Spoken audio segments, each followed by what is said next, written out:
Every year, the world uses 35 billion barrels of oil. This massive scale of fossil fuel dependence pollutes the Earth, and it won't last forever. Scientists estimate that we've consumed about 40% of the world's oil.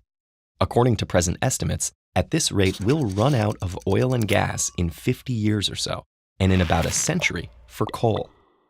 On the flip side, we have abundant sun, water, and wind. These are renewable energy sources, meaning that we won't use them up over time. What if we could exchange our fossil fuel dependence for an existence based solely on renewables?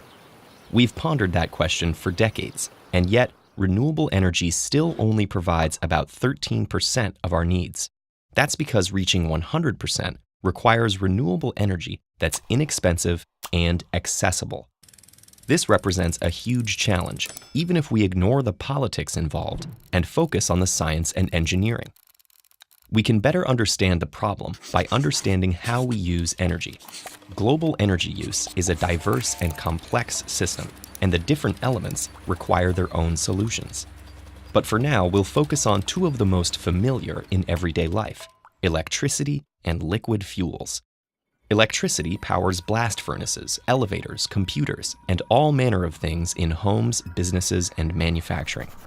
Meanwhile, liquid fuels play a crucial role in almost all forms of transportation. Let's consider the electrical portion first. The great news is that our technology is already advanced enough to capture all that energy from renewables, and there's an ample supply. The sun continuously radiates about 173 quadrillion watts of solar energy at the Earth, which is almost 10,000 times our present needs. It's been estimated that a surface that spans several 100,000 kilometers would be needed to power humanity at our present usage levels. So why don't we build that? Because there are other hurdles in the way, like efficiency and energy transportation. To maximize efficiency, solar plants must be located in areas with lots of sunshine year-round, like deserts. But those are far away from densely populated regions, where energy demand is high. There are other forms of renewable energy we could draw from, such as hydroelectric, geothermal, and biomasses, but they also have limits based on availability and location. In principle, a connected electrical energy network with power lines crisscrossing the globe would enable us to transport power from where it's generated to where it's needed.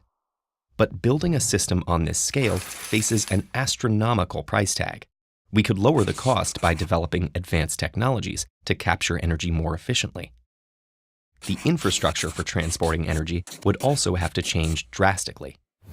Present-day power lines lose about 6 to 8% of the energy they carry because wire material dissipates energy through resistance. Longer power lines would mean more energy loss. Superconductors could be one solution. Such materials can transport electricity without dissipation. Unfortunately, they only work if cooled to low temperatures, which requires energy and defeats the purpose. To benefit from that technology, we'd need to discover new superconducting materials that operate at room temperature. And what about the all-important oil-derived liquid fuels? The scientific challenge there is to store renewable energy in an easily transportable form. Recently, we've gotten better at producing lithium-ion batteries, which are lightweight and have high energy density.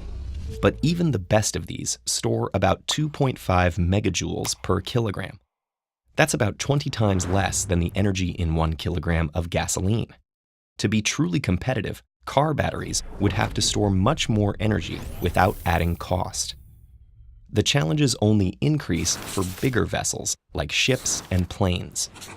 To power a cross-Atlantic flight for a jet, we'd need a battery weighing about 1,000 tons. This too demands a technological leap towards new materials, higher energy density, and better storage. One promising solution would be to find efficient ways to convert solar into chemical energy. This is already happening in labs, but the efficiency is still too low to allow it to reach the market. To find novel solutions, we'll need lots of creativity, innovation, and powerful incentives. The transition towards all renewable energies is a complex problem involving technology, economics, and politics. Priorities on how to tackle this challenge depend on the specific assumptions we have to make when trying to solve such a multifaceted problem. But there's ample reason to be optimistic that we'll get there. Top scientific minds around the world are working on these problems and making breakthroughs all the time. And many governments and businesses are investing in technologies that harness the energy all around us. TED-Ed is a nonprofit. If you value our work, please consider supporting it on patreon.com/TEDEd.